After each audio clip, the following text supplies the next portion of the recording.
ये sac sorted semen योजना, दो योजना मैं बताता हूँ। एक तो है दूध उत्पादन के मामले में है, वो हमने जैसे ब्राज़ील से 2380 डोज मंगाए हैं। पहले यहाँ की गुजरात की और राजस्थान की गिर गाय ब्राज़ील में गई थी, और ब्राज़ील में जाकर के वो जैसे गिर गाय उन्होंने पालन पोषण करके उसकी नस्ल वहाँ बढ़ी।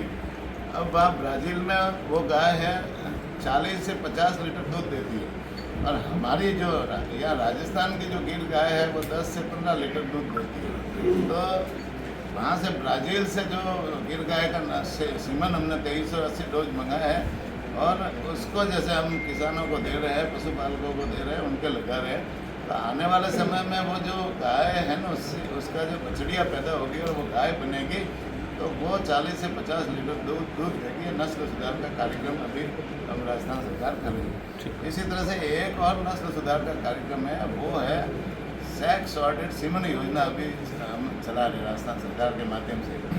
भारत सरकार भी उसमें सहयोग देती है पूरा का पूरा। और उसमें ये है कि जैसे अभी नंदियों की संख्या बहुत ज़्यादा बढ़ गई।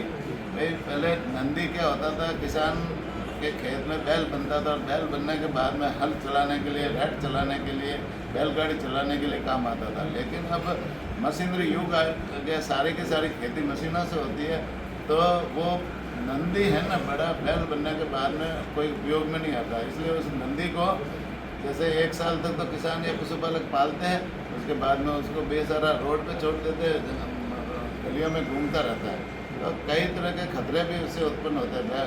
खेतों में जाता है तो फसलें नष्ट कर देता है, रोड पे घूमता है तो लोगों को तकलीफ होती है। वैसे गौशालाएँ हमने चला रखी है, नंदीशालाएँ चला रखी है। 4000 से ज़्यादा गौशालाएँ राजस्थान भर में गोपालकों के माध्यम से, गौ भक्तों के माध्यम से चला रहे हैं। उसमें हम 1200 करोड़ का 12 महीने में अनुदान भी देते हैं। नई गौशाला खोलने के लिए भी हम पैसा देते हैं।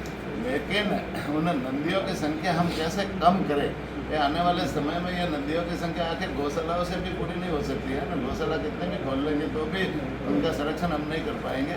इसलिए सरकार ने एक योजना शुरू की है, सैक सॉर्टेड सीमन योजना। और उस सीमन में एक डोज है वो मार्केट में 1000 से 1200 रुपये मिलता है। लेकिन भारत सरकार और राजस्थान सरकार उसमें सब्सिडी देते हुए किसान और पशुपालक को सिर्फ 70 रुपये में वो डोज उपलब्ध कराती है। और वो डोज जैसे सीमन है ना, गाय के लगाने से 90% उसके बछड़ियाँ पैदा होगी। बछड़े पैदा नहीं होंगे, तो बछड़े पैदा नहीं होने से वो नंदी नहीं बनेंगे, ज़्यादातर सब गाय बनेगी। और गाय बनेगी तो किसान और पशुपालक के वो उपयोगी साबित होगी, दूध की मात्रा बढ़ेगी, और वो एक तरह से गाय बन करके परिवार का पालन पोषण करने में भी मददगार साबित होगी। और नंदियों की संख्या कम होगी, तो वो जो बेसहारा नंदी घूमने वाले हैं उनकी धीरे धीरे तादाद कम होगी।